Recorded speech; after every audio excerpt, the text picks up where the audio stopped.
Olá a todos, eu sou o Guilherme Borges e hoje nós vamos aprender um pouco sobre o ambiente de desenvolvimento usando Android Studio.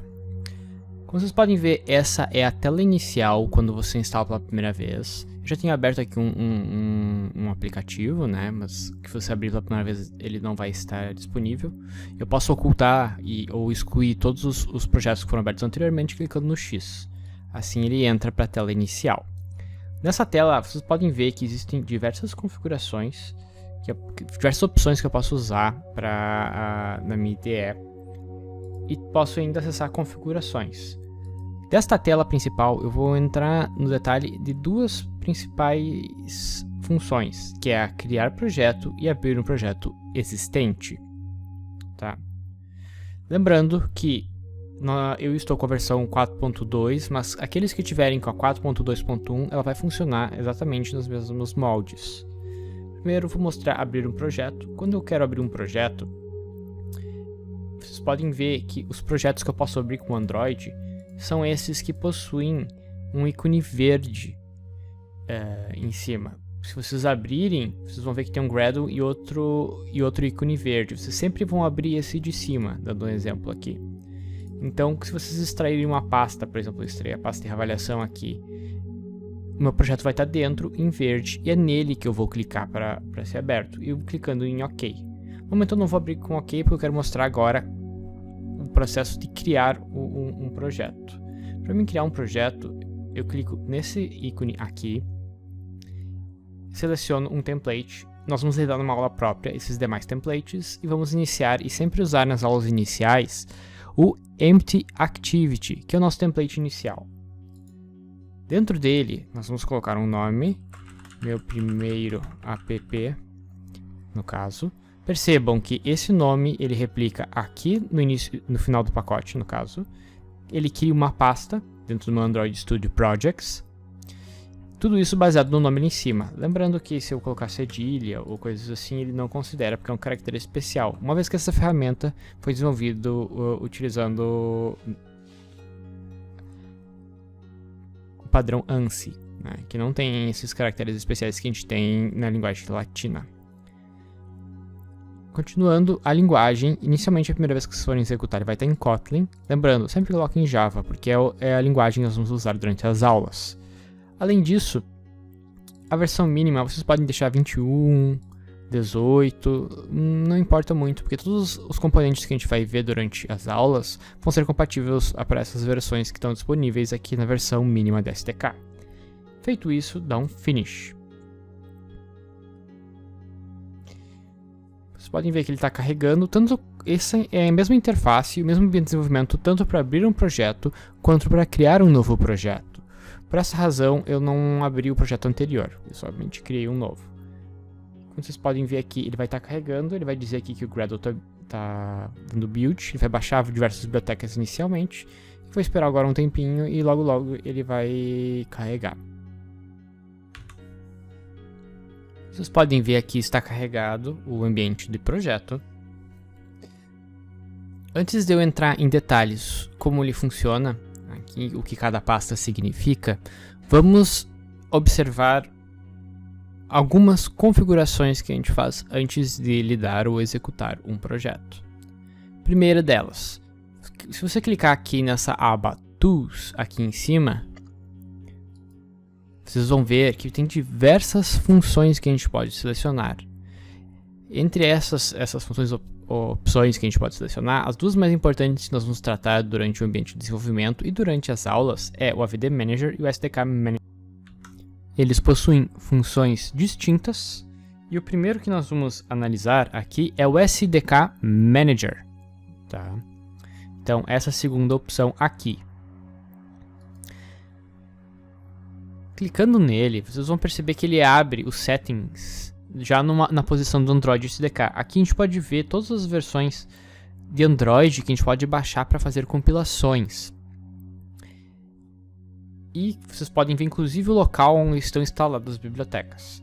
O que importa no nosso caso é essa segunda aba aqui, ó, tem SDK Platforms e tem o SDK Tools. Dentro do SDK Tools tem as bibliotecas que a gente utiliza para fazer a compilação e executar algumas funcionalidades extras, né? Como, por exemplo, o driver para acelerar o processamento do emulador, o Hacksmith, que muitos de vocês utilizam, e assim por diante. Nessa tela, vocês podem perceber que tem 3 estados cada biblioteca. Ela pode estar completamente em branco, ele pode estar só um risquinho ou pode dar uma setinha. Setinha quer dizer que ele está atualizado e ele está instalado. O menos, ele está instalado, porém, ele possui uma atualização nova. Como vocês podem ver aqui no emulador, 30.5.4 e a versão nova é 30.6.5. Nesses casos, o que a gente faz? A gente pode clicar aqui, o mesmo serve para instalar uma nova funcionalidade, né? E ele vai aparecer o ícone de baixar. Vou fazer isso aqui, por exemplo. Eu sempre recomendo vocês atualizarem eventualmente, principalmente o emulador, mas também os SDKs da plataforma são interessantes de serem instalados. Você pode aplicar em Apply ou OK. Vai aparecer essa tela, você clica OK. Alguns precisam de permissão, daí tu precisa aceitar ou não a permissão, como o caso do Hacksmith. Ele vai baixar e vai instalar.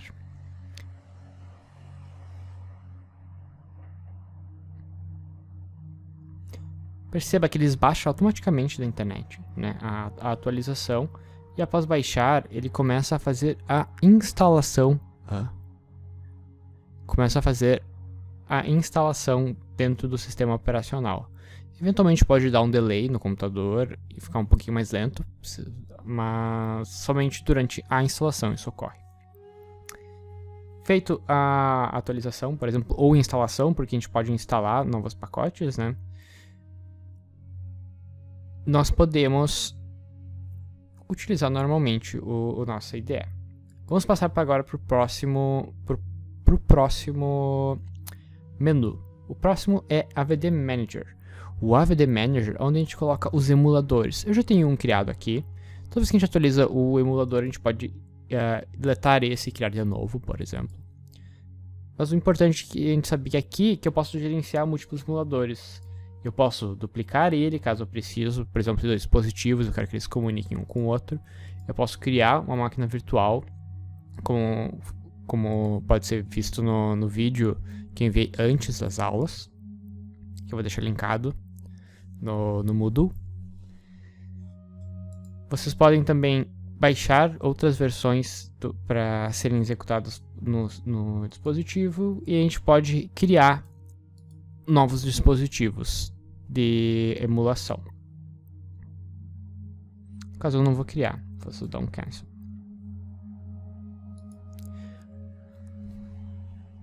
Após o AVD, nós temos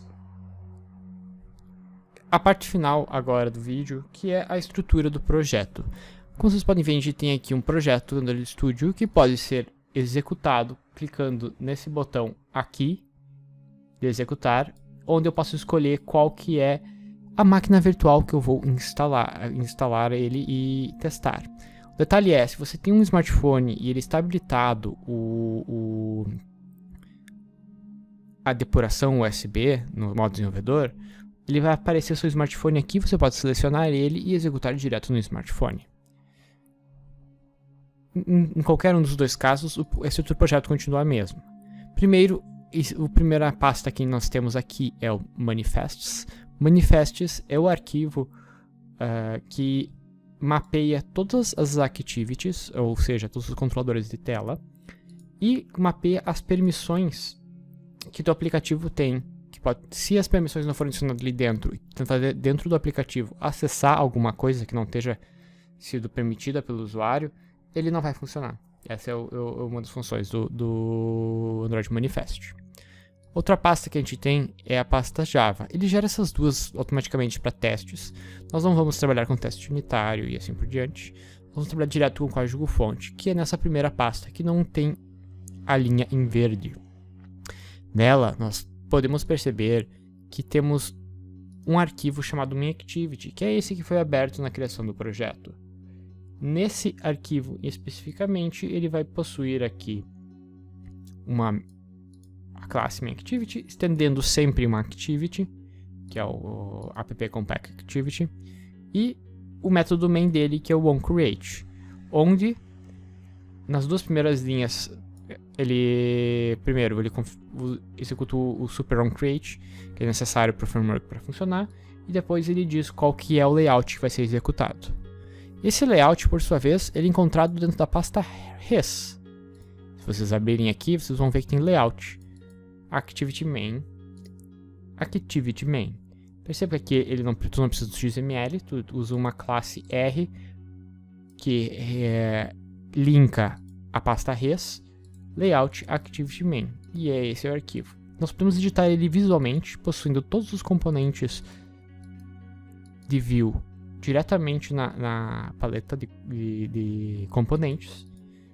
Mas é claro, a gente também pode editar via código. Como vocês podem ver aqui na direita superior, nós temos a opção Code, a opção Split para ver o código e a visualização de design, e a opção Design, que a gente vai mais utilizar, que é para a gente pode editar diretamente visualmente os componentes. E esses componentes eu posso editar inclusive as propriedades dele, como largura, altura, ID e assim por diante. Além disso, na estrutura do projeto, vocês vão poder verificar que nós temos uma pasta Troubles, que é utilizada para conter os ícones e elementos desenháveis que vão aparecer na tela. Nós temos o MipMap, que é colocado o ícone especificamente do aplicativo. Ele possui uma ferramenta dentro dele que ajuda a criar isso. Nós vamos ver numa aula própria. E no Valus a gente coloca todas referências de cores e um arquivo que a gente utiliza para fazer traduções de idioma para idioma em aplicações Android. Além disso, nós temos informações sobre o tema que funcionam mais ou menos como um CSS, que tu pode ir sobrescrevendo os temas, só que dentro do XML. Analisado agora os arquivos da app, nós temos os arquivos do Gradle Scripts. Os Gradle Scripts são os arquivos que configuram a compilação e download de bibliotecas sob demanda. Especialmente esse segundo arquivo, que é o Build Gradle Modulo, vocês vão ver que dentro dele há qual versão está sendo compilada, qual a versão mínima do código e aqui no fim as dependências, que são as bibliotecas que a gente utiliza para programar. Se a gente baixa ou utilizar durante as aulas uma biblioteca externa, nós podemos colocar ela aqui e ele vai baixar automaticamente quando o projeto for compilado. Com isso, nós conseguimos analisar a estrutura de um projeto do Android e do nosso ambiente de desenvolvimento básico. E é sempre importante notar que essa estrutura ela sempre continuará igual para todos os projetos que nós formos criar. Porém, dependendo do template, nós vamos ter mais ou menos arquivos que em aulas próprias nós podemos lidar individualmente com eles. E sempre quando vocês forem entregar um projeto num trabalho, minha dica é, vocês vêm aqui em File, vão em Manage IDE Settings, vem em Export, aqui, e vocês vão fazer Export to Zip File. Essa opção Export to Zip File é o que vocês vão utilizar para enviar o código-fonte dos projetos para Moodle. Eu posso escolher um lugar, por exemplo aqui, Android Studio Projects, e exportar. Esse arquivo zip, ele vai ter o tamanho somente com o código-fonte disponível nesse projeto, que dá mais ou menos uns 130 KB. Se nós quisermos, se nós pegarmos e simplesmente ziparmos a pasta inteira, vai ser mandado de uns 10 a 20 megabytes de projeto. E isso, obviamente, vai ser mais lento para ser enviado e pode talvez sobrecarregar o Moodle. Então, eu indico muito vocês exportarem o projeto em formato de zip através da IDE Android Studio. E é isso por hoje, até a próxima.